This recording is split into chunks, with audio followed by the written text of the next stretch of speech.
Telugu cinema స్వర్ణ యుగంలో గీత రచనలో తనకంటూ ఒక విశిష్టమైన అధ్యాయాన్ని లిఖించుకున్న మన కవి, మనసు కవి, మన సుకవి ఆచార్య ఆత్రేయ గారి జీవిత విశేషాలు 4వ భాగంలోకి ప్రవేశిస్తున్నాం. గత 3 భాగాల్లో ఏం మాట్లాడుకున్నామో క్లుప్తంగా తెలుసుకుని అప్పుడు ఈ భాగంలోని విశేషాలకి వెళదాం. ఆచార్య ఆత్రేయ గారు పూర్తి పేరు కిళాంబి వెంకట నరసింహాచార్యులు. ఆయన సూళ్లూరుపేట దగ్గర మంగళంపాడు అనే ఊరికి దగ్గరగా ఉన్న ఉత్సూరు అనే చిన్న ఊళ్ళో ఆయన స్వగ్రామం.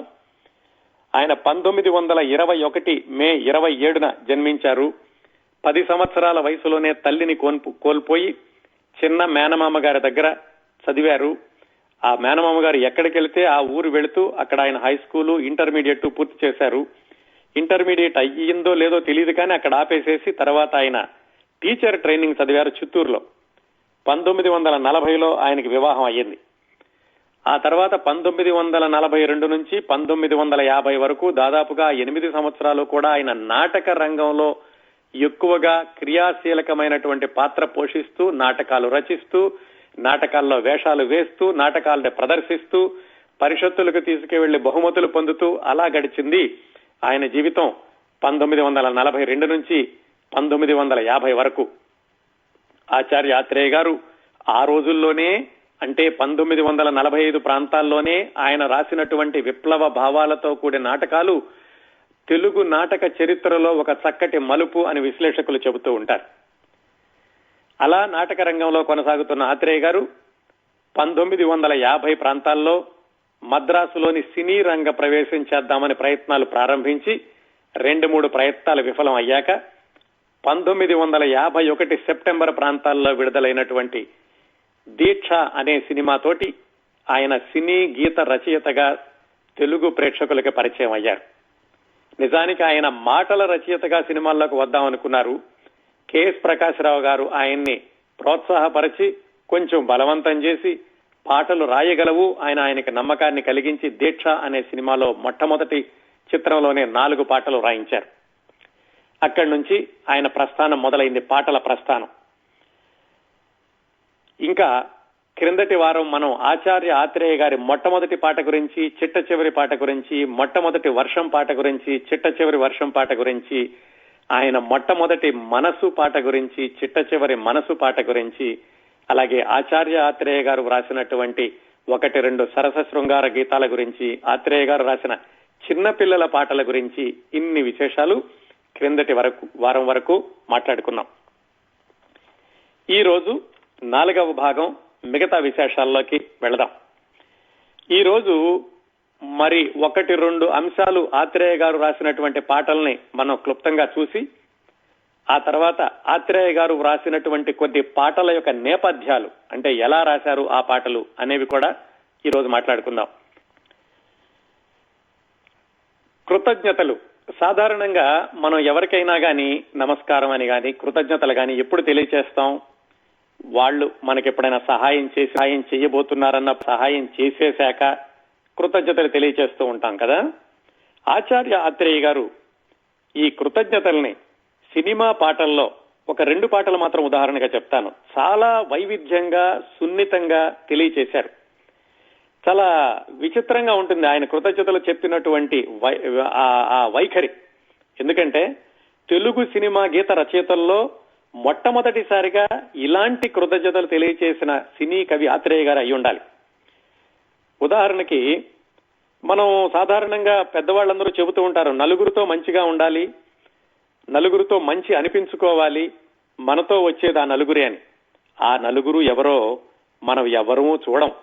ఎందుకంటే ఆ నలుగురు కూడా ఒక వ్యక్తి మరణించాక ఆ వ్యక్తిని ఆ మహాప్రస్థానానికి తీసుకువెళ్లేయడానికి సహాయం చేసేవాళ్ళు నలుగురు వ్యక్తులు.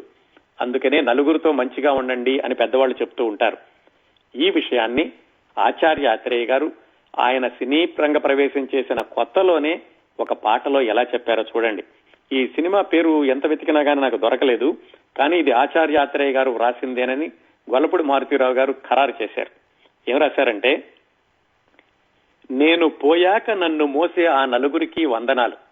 ఎవరు చెప్తారండి? ఎప్పుడో వచ్చేటటువంటి నలుగురు మనుషులు, ఎవరో కొన్ని తెలియని మనుషులు, వాళ్ళకి నేను పోయాక నన్ను మోసే ఆ నలుగురికి వందనాలు అని చెప్పిన మొట్టమొదటి సినీ కవి మన ఆచార్య ఆత్రేయ. అలాగే ఇంకో పాటలో అమ్మాయి అబ్బాయి ప్రేమించుకుని, అది కూడా పెద్దవాళ్లకు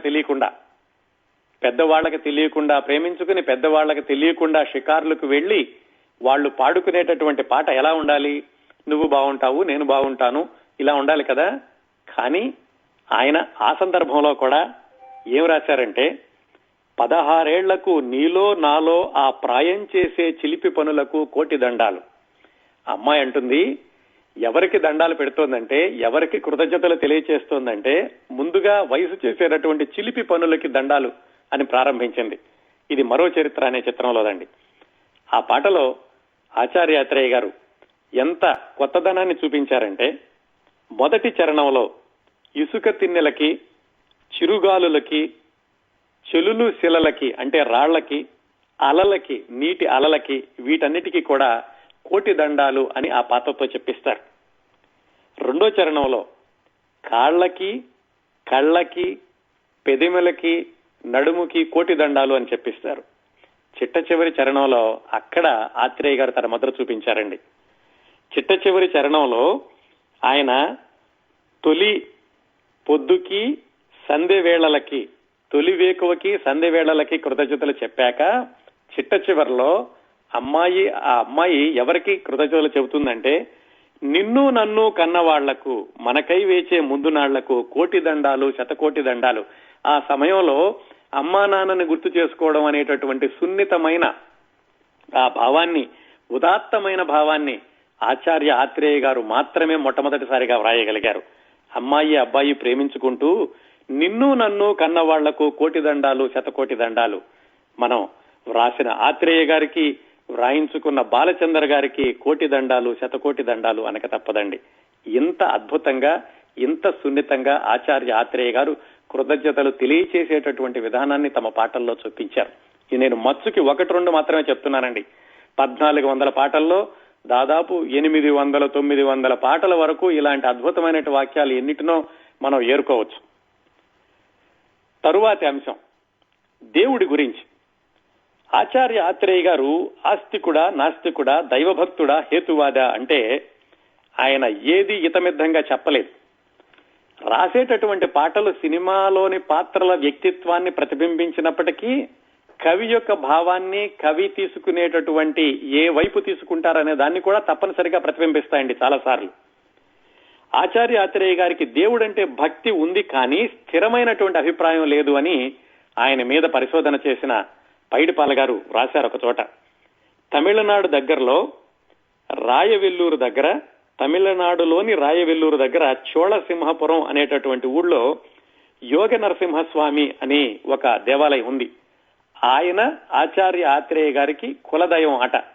కానీ ఆయన సినిమా పాటల్లో ఎక్కడ విపరీతంగా మూఢభక్తిని ఆయన ప్రాచుర్యంలోకి తీసుకురావడం కానీ, ప్రశంసించడం కానీ, అలాగే దేవుడి మీద విపరీతంగా పాటలు రాసేయడం కానీ అలాంటిది ఎప్పుడూ చేయలేదండి.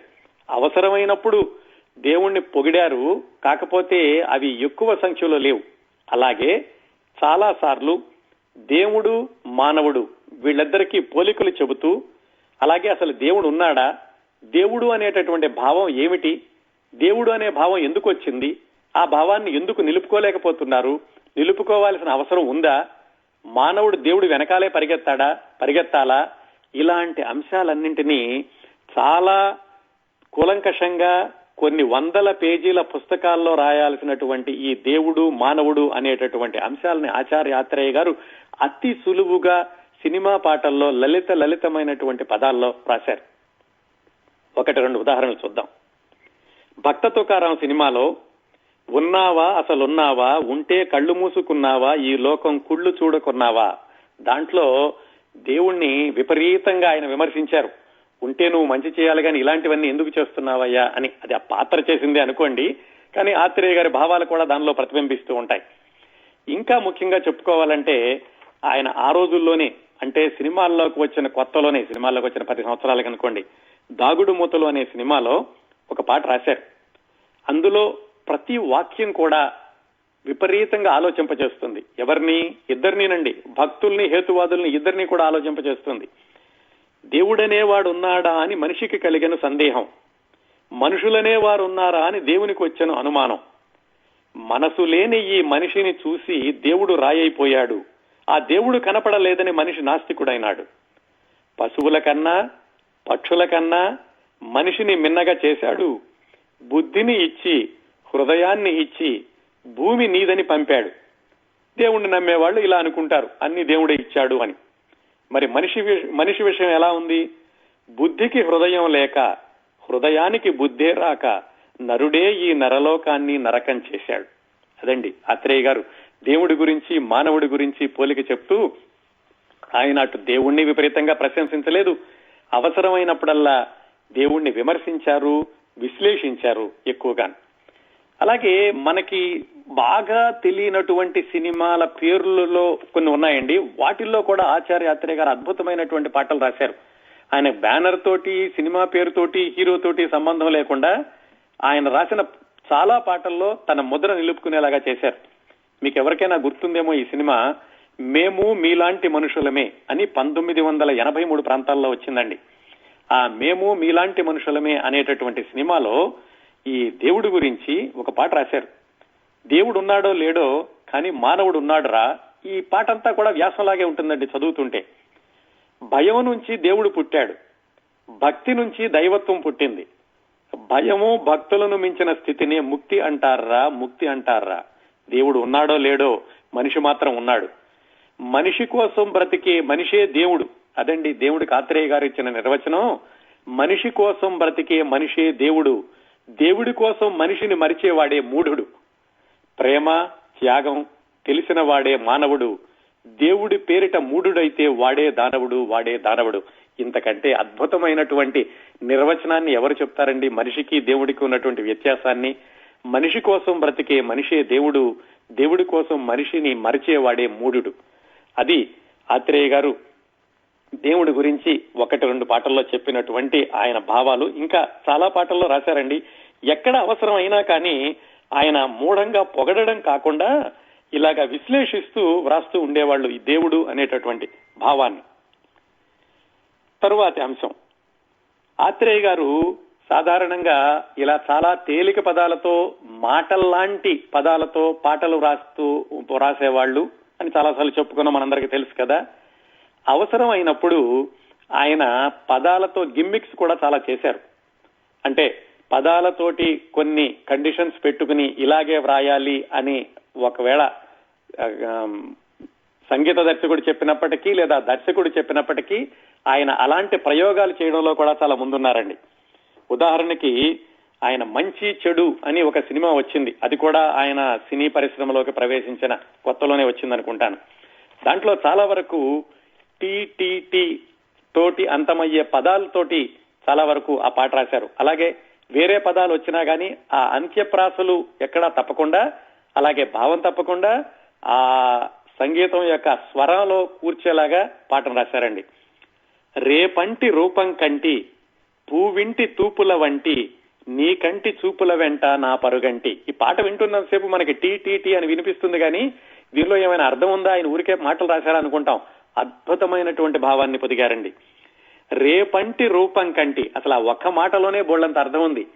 ఆ రూపం అట రేపు లాంటిది. రేపు అనేది ఎప్పుడూ తీయగా ఉంటుంది. రేపులో ఏముందో తెలియదు కాబట్టి మనకి కోటి ఆశల్ని పెంచుతుంది రేపు. అలాంటి రూపాన్ని నేను చూశాను. పూవింటి తూపుల వంటి, పూవిల్లు అంటే చెరుకు విల్లు లాంటి చూపులు, అంటే మన్మధుడి తూపుల వంటి నీ కంటి చూపుల వెంట నే పరుగంటి. ఆ మన్మధుడి బాణాల్లాంటి నీ చూపుల వెంట నేను పరిగెత్తుతున్నాను అని అతనంటే, ఆ అమ్మాయి అంటుంది రేపంటి వెలుగే కంటి, రేపటి లాంటి వెలుగుని చూశాను నేను. పూవింటి దొరనే కంటి, ఆ మన్మధుడు లాంటి దొరను చూశాను. నా కంటి కళలు నీ సొమ్మంటి, నా కంటి కనపడేటటువంటి కళలు అన్ని కూడా నీ సొమ్మే అంటున్నాను. ఇంత అర్థాన్ని, ఉదాత్తమైనటువంటి భావాన్ని, సున్నితమైనటువంటి అర్థాన్ని మళ్ళా ఆ పదాలతో ఆటలాడుకుంటూ కూడా అద్భుతంగా రాశారు. పాటంతా కూడా అలాగే ఉంటుందండి. అలాంటివి చాలా రాశారు ఆత్రేయ గారు. కొంతమంది అంటారు ఆత్రేయ గారు రాసినటువంటి పాటలకి మహాదేవన్ గారు చక్కగా ట్యూన్ చేసేవాళ్ళు, ఆత్రేయ గారు ట్యూన్ కి ఎక్కువగా రాయలేకపోయేవాళ్ళని. అది చాలా పొరపాటండి.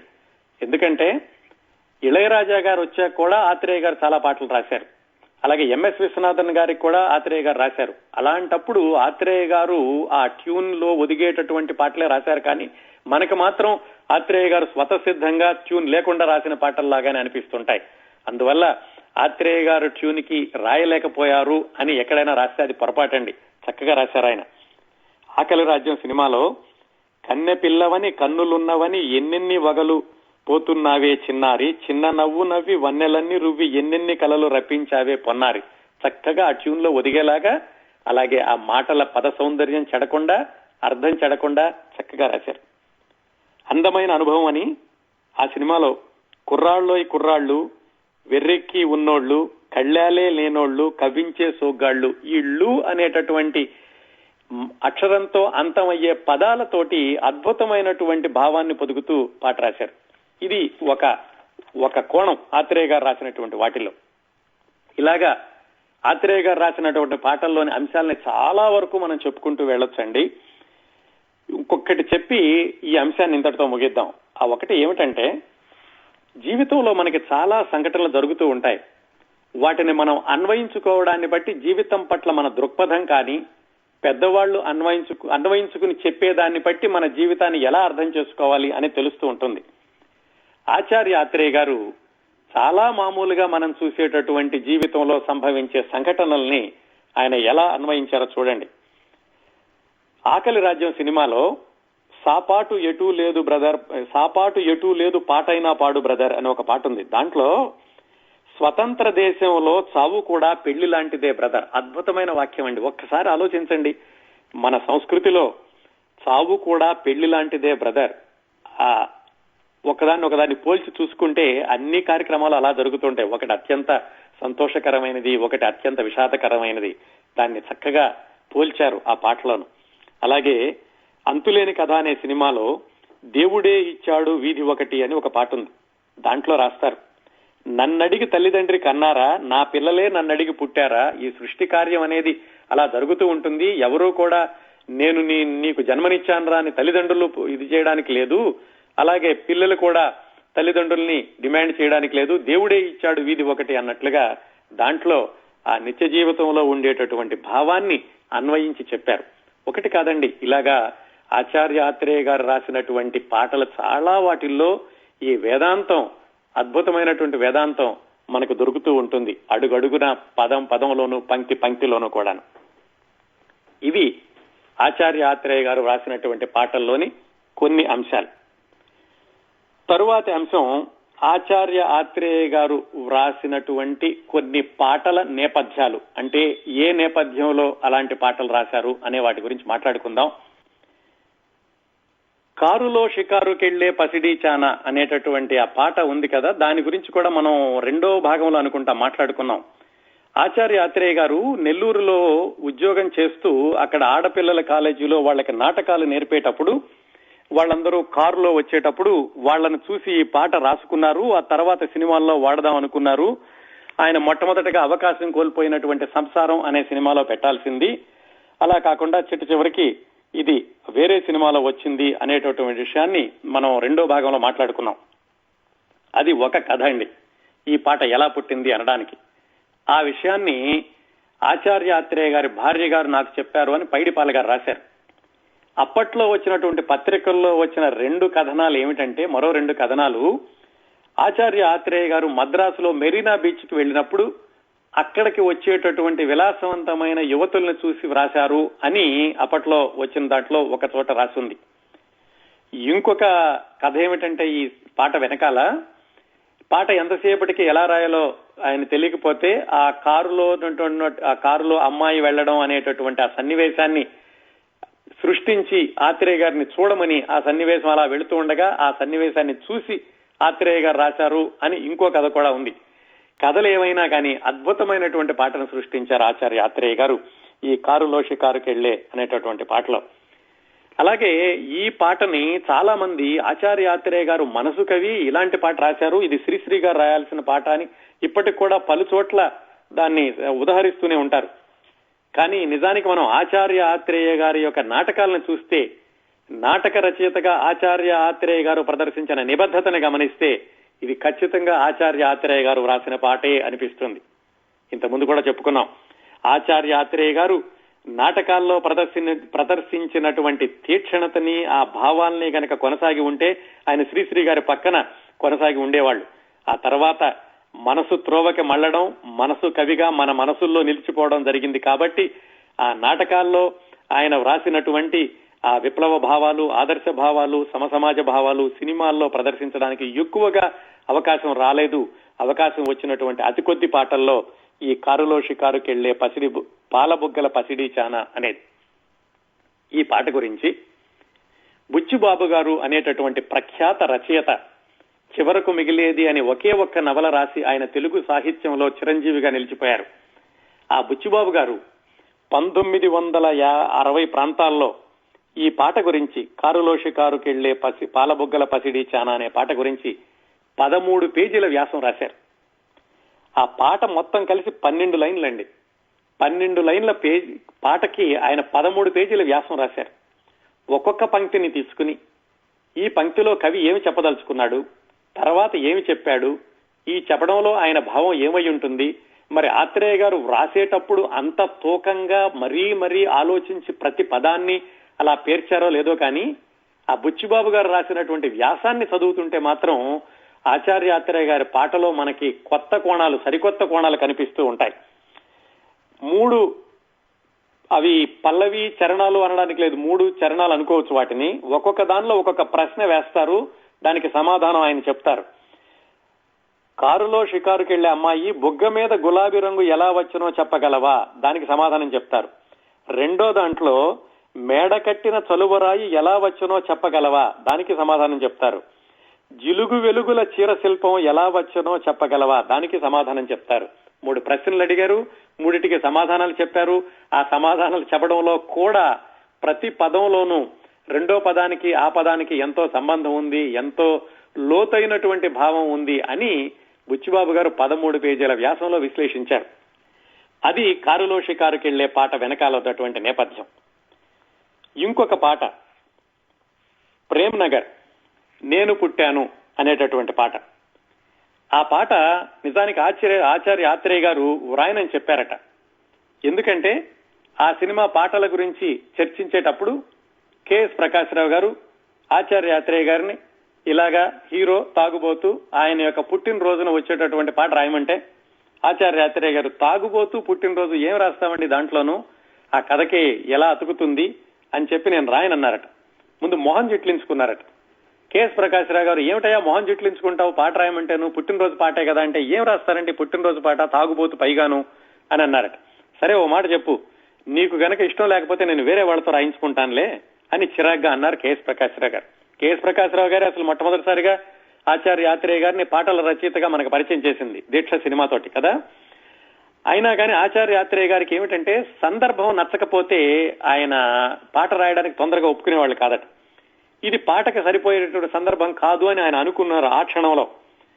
అందుకని సర్లే నేను రాయనన్నారు. కెఎస్ ప్రకాశ్రావు గారు వేరే వాళ్ళతో రాయించేశారు. రాయించేసేసి ఆయన రికార్డింగ్ కూడా పెట్టుకున్నారు. ఇప్పుడు మనం వినే పాట కాదు, వేరే పాట ఏదో. వారం రోజుల తర్వాత ఆచార్య ఆత్రేయ గారు ఒక చీటీ రాసి కవర్లో పెట్టి, ఇదిగోండి పాట, ఇది నేనే రాశాను, మీరు అన్ని పాటలు నేను రాసి ఒక్క పాట వేరే వాళ్ళు రాస్తే బాగుండదు అని ఆయన ఆ పాట పంపించారట. అదే నేను ఏడ్చాను ఈ లోకం నవ్వింది, నేను నవ్వాను ఈ లోకం ఏడ్చింది ఆ పాట అండి. నేను పుట్టాను లోకం నవ్వింది అనేటటువంటి పాట ఆ విధంగా ఆయనకి ఇష్టం లేకుండా కానీ అద్భుతమైన పాటగా వచ్చింది. ఆ పాటలో కూడా ఎదుటి మనిషికి చెప్పేటందుకే నీతులు ఉన్నాయి, ఆ ఒక్క మాట చాలండి. ఆచార్య ఆత్రేయ గారి మాటలు, ఆచార్య ఆత్రేయ గారి పాటలు లక్షల విలువ చేస్తాయి అనడానికి ఎదుటి మనిషికి చెప్పేటందుకే నీతులు ఉన్నాయి అన్న ఒక్క మాట చాలు ఆ నేను పుట్టాను అనేటటువంటి పాటలో. అలాగే ఆచార్య ఆత్రేయ గారు కొన్ని పాటల్ని ఆయనకి మామూలుగా వ్యక్తిగతంగా జీవితంలో కానీ లేకపోతే మిత్రులతో కానీ ఉన్నటువంటి కొన్ని సందర్భాలకి పాటలు రాస్తూ ఉండేవాళ్ళట. అవి ఆయన ఒక పుస్తకంలో రాసి పెట్టుకుంటూ ఉండేవాళ్ళు. అలాగా వాళ్ళ మేనమామ గారి అమ్మాయి పెళ్లి ఆయనే చేశారండి. ఏ మేనమామ గారి దగ్గర ఆయన పెరిగారో ఆ మేనమామ గారి అమ్మాయి పెళ్లి ఆచార్య ఆత్రేయ గారు చేశారు మద్రాసులో. ఆ పెళ్లి సందర్భంలో ఆయన రాసి పెట్టుకున్నటువంటి పాట కొత్త పెళ్లి కూతురా రారా. ఆ కొత్త పెళ్లి కూతురా రారా అనే సుమంగళిలో వచ్చేటటువంటి పాట ఆయన విడిగా రాసుకున్నది. ఆ తర్వాత దాన్ని ఆయన ఆ సినిమాలో వాడుకున్నారు.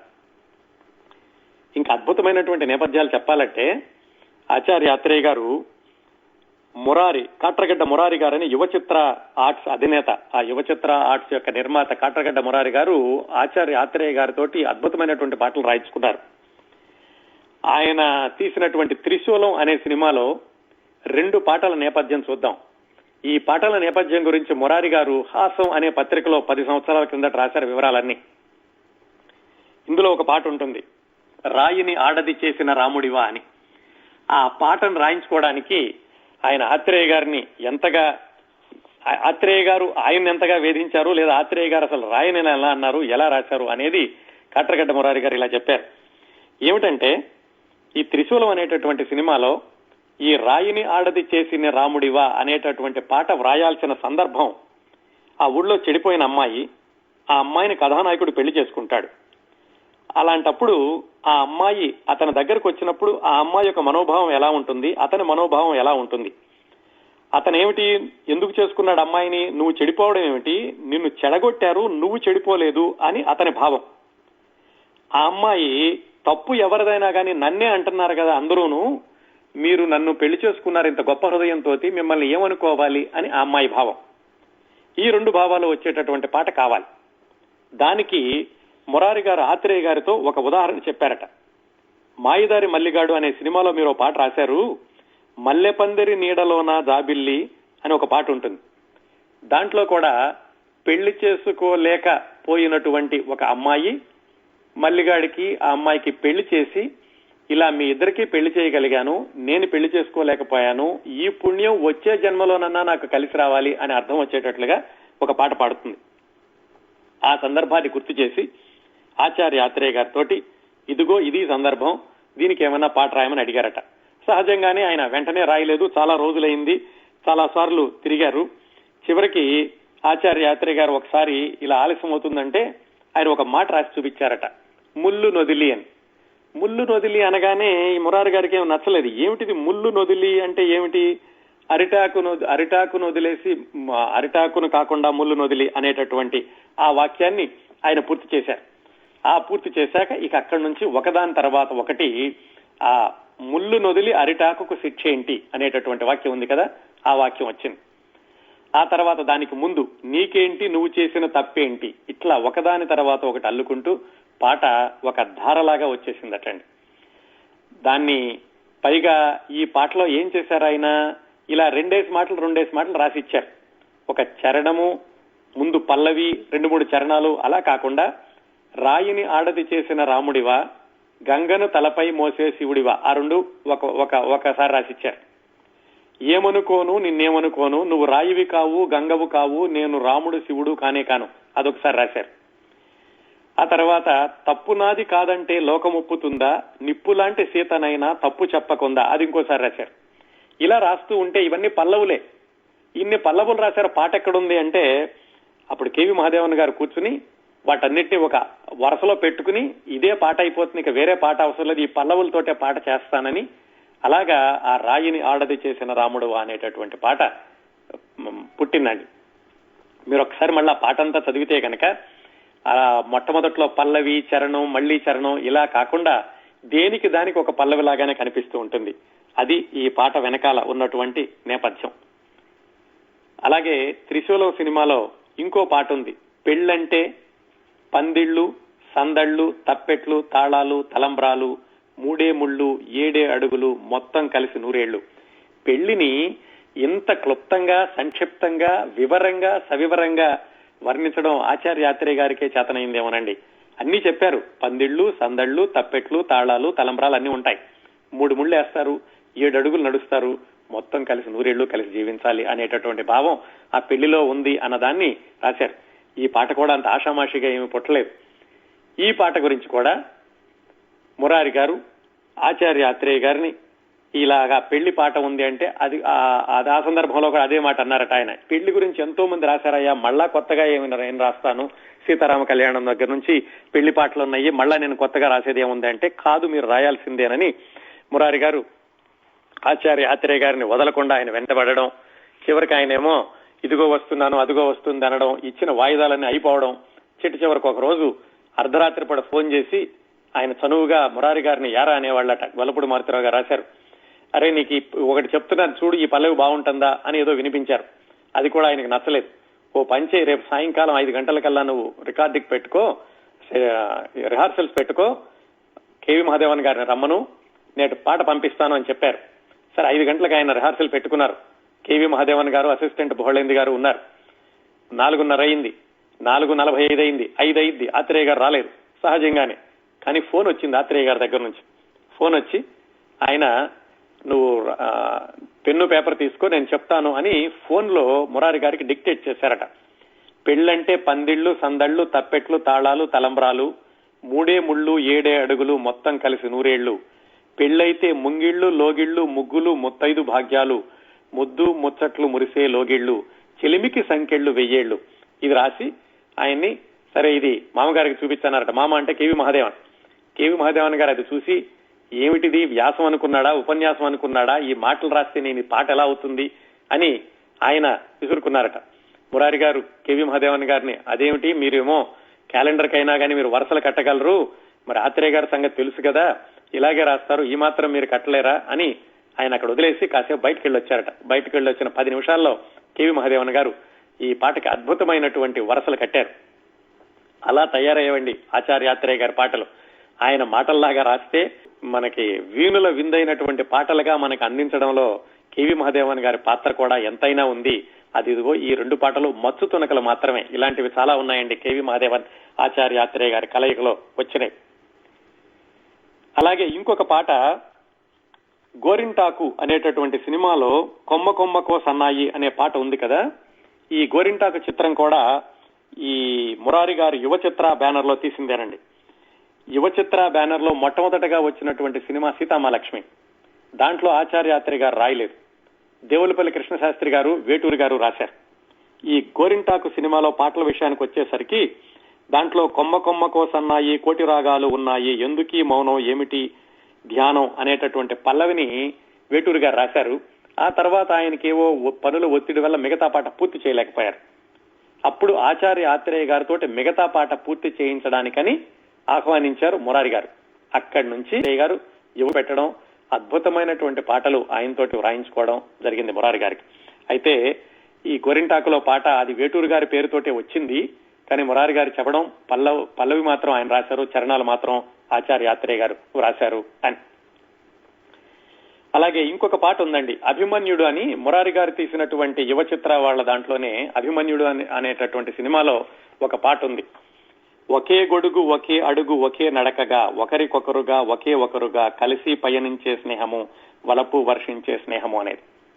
ఆ పాట ఎలా పుట్టిందంటే యథాతథంగానే ఆచార్య ఆత్రేయ గారిని మురారి గారు పాట రాయమని అడగడం, ఆయన ఇదిగో ఇస్తా అదిగో ఇస్తానడం, ఆ పాట సమయానికి కాకపోవడం జరుగుతూ వస్తోంది. ఒకరోజు మురారి గారికి ఆచార్య ఆత్రేయ గారు ఎక్కడో ఒకళ్ళ ఇంట్లో ఉన్నారు, రాత్రిపూట అక్కడ ఉంటారని తెలిసి మురారి గారు అక్కడికి వెళ్లి ఆచార్య ఆత్రేయ గారి కారు అక్కడ ఉంటే మురారి గారి కారు ఆ కారుకు అడ్డంగా పెట్టి ఆ పక్కన ఉన్నటువంటి కాలువ గట్టు మీద పడుకున్నారట మురారి గారు రాత్రంతా. పొద్దున్నే ఆచార్య ఆత్రేయ గారు బయటకు వచ్చి ఏమిటి నా కారుకు అడ్డంగా ఉందని ఆయన కోపంగా అరవబోతుంటే మురారి గారు వచ్చి ఆయన మాట వినకుండా ఆచార్య ఆత్రేయ గారిని బలవంతంగా తన కారులో ఎక్కించుకుని తీసుకెళ్లి ఆఫీస్కి రూమ్ లో కూర్చోబెట్టి ఆయనకి పొద్దున్నే కావాల్సినటువంటి పలహారం టీ అంతా అందజేసి ఈయన తలుపు తాళం వేసేసి బయటికి వెళ్ళి వచ్చేసరికి 10 నిమిషాల్లో ఆయన పాట పూర్తి చేశారటండి. అదే ఇది ఒకే గొడుగు ఒకే అడుగు ఒకే నడకగా ఒకరికొకరుగా ఒకే ఒకరుగా కలిసి పయనించే స్నేహము వలపు వర్షించే స్నేహము అనేటటువంటి పాట. ఆ విధంగా ఆ పాట తయారైంది. అలాగే మంచి మనుషులు అని జగపతి ఆర్ట్ పిక్చర్స్ వాళ్ళ సినిమా అండి. జగపతి ఆర్ట్ పిక్చర్స్ అంటే మనం గుర్తుపెట్టుకోవాల్సింది ఆచార్య ఆత్రేయ గారు మాత్రమే రాశారు జగపతి పిక్చర్స్ వాళ్ళకి, చిట్ట చివరి వరకు కూడాను. జగపతి వాళ్ళు సినిమాలు బాగా ఆడడం లేదని మానేసే వరకు కూడా ఆచార్య ఆత్రేయ గారు మాత్రమే రాస్తూ ఉన్నారు వాళ్ళకి. ఈ మంచు మనుషులు అనేటటువంటి సినిమాలో ఒక డ్యూయట్ రాయాల్సిన అవసరం వచ్చి అప్పటికి ఆచార్యాత్రి గారు ఈ ప్రేమనగర్ విడుదలైనటువంటి బిజీలో ఉన్నారు. నేను చాలా బిజీలో ఉన్నాను, రాయలేను, ఎవరితోనన్నా రాయించుకో అంటే రాజేంద్ర ప్రసాద్ గారు చెప్పారట, మీరు లేకుండా జగపతి సంస్థ లేదు, మాకు మీరు తప్ప ఇంకొకళ్ళు లేరు, మీరే రాయాలి అంటే ఆ స్ఫూర్తి తీసుకుని ఆ రాత్రి ఆయన అద్భుతమైనటువంటి పల్లవి రాశారు. నీవు లేక నేను లేను, నేను లేక నీవు లేవు, నేనే నువ్వు, నువ్వే నేను. అదిగో ఆ జగపతి రాజేంద్ర ప్రసాద్ గారు తనకి చెప్పిన మాటలనే ఆయన ఆ డ్యూయట్ లాగా రాసి పెట్టారు. ఇలాగా ఈ పాటలు చాలా ఆసక్తికరంగా ఉంటాయండి. పాటలు పుట్టినటువంటి సందర్భాలు కొన్ని మాత్రం చూశాము. వీటికి ముక్తాయింపుగా ఆచార్య ఆత్రేయ గారి సినీ జీవితాన్ని సమీక్షించడం అనేది మనం వచ్చే వారం చేద్దాం. అలాగే మాటల రచయితగా ఆత్రేయ గారి గురించి కూడా వచ్చే వారమే మాట్లాడుకోవాలి మనం. ఈ కార్యక్రమాన్ని ఇంతటితో ముగిద్దామండి.